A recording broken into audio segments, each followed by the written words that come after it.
folks. Today we're going to talk a little bit about some of the tools that a barber surgeon would use in the treatment of a patient. The barbers and surgeons, even though they're still called that, are going to separate about 1550 into two separate guilds. And the only thing they have in common is bloodletting, which is practiced by both in order to bring your humors into balance.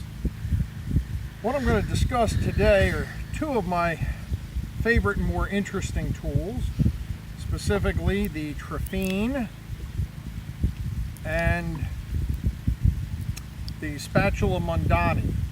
We'll start out with the trephine since it's the earlier piece. 40,000 years ago, in a cave in what is today Israel, a place called Mount Carmel, some surgeries were done. Now, of course, they were at the time trying to remove evil spirits, but the surgeons over time learned that there are many more important aspects of this. So the trephine is used to remove a portion of the skull. The reason behind this is because if you think about the way your brain operates, it's encased inside your skull and it controls your entire body. Now, if you get a bruise, you get swelling. That swelling on, say, an arm is not going to be a problem. But inside your skull, it is a problem because your brain can't spread out. Therefore, it has to swell in. And the result of this is equivalent to me reaching inside your skull and squeezing your brain. This is considered not good. So what they'll do is they will open a small hole in the skull to allow the brain to bulge out of that. By doing this, it reduces the swelling internally and therefore causes less permanent damage. And as I say, this is the oldest form of surgery we can document. 40,000 years ago, a gentleman at Mount Carmel had this done to him 3 times. He survived all 3 of them. We know because the bone grows back in around the hole, and you can identify that in the skeletal remains. They did not use something as sophisticated as this. They're going to use a sharp rock. So it's one of those things that surprisingly is not terribly dangerous in some ways. Obviously less dangerous than the swelling itself.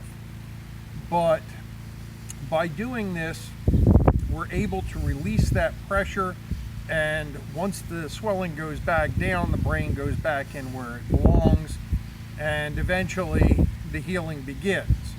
By this time, the 17th century, they will actually close the hole in a lot of cases with a small piece of silver, for instance a coin, and there's a great scene in the movie Master and Commander, if you care to search for it, that shows a trepanation being done. Today we still do this. We don't use this particular tool, but we use a modern equivalent. It looks very much like the multi-tools that you get over at Lowe's or Home Depot, that little vibrating cutter. And that is the method used to open the skull. Once you get past the skin, there are no nerve endings in the brain, so it's not even a terribly painful process. So that would be an example of a major surgery. A much more minor treatment would be done using this tool here. This is the spatula mondani, invented by a fellow named John Woodall. He was the chief surgeon for the East India Company and the Virginia Company of London. And Mr. Woodall invents this. It has 2 ends. The spatula-shaped end is used to mix medicines. The other end, which looks like the eye of a needle, is not. In fact, it's used to,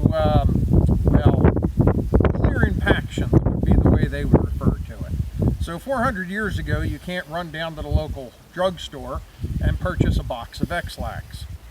So instead, if you were impacted or constipated by modern terms, you would go to your surgeon and they would insert this into one of your orifices and remove the impaction. I don't believe it was a particularly pleasant situation, but the interesting thing about this particular tool is we know at least one of Mr. Woodall's disciples was here in Virginia because this particular tool is based on one found archaeologically at Jamestown. And we assume it was used. This one has not been, so it's safe to handle. But we do find these in Virginia, and in fact, we know that Mr. Woodall sent an entire package of tools to the Virginia Company, which was sent to Virginia because in the 1620s there's a document that is recorded among the minutes of the council that talks about what to do with that toolkit. Do we send it back to Mr. Woodall, or do we just pay him? And in fact, they paid him for the tools and kept them here in Virginia. So those are just two of the items that you might find on the surgeon's table or in his chest, his box, that would be used to repair the human body when the time came. Thank you for joining us today.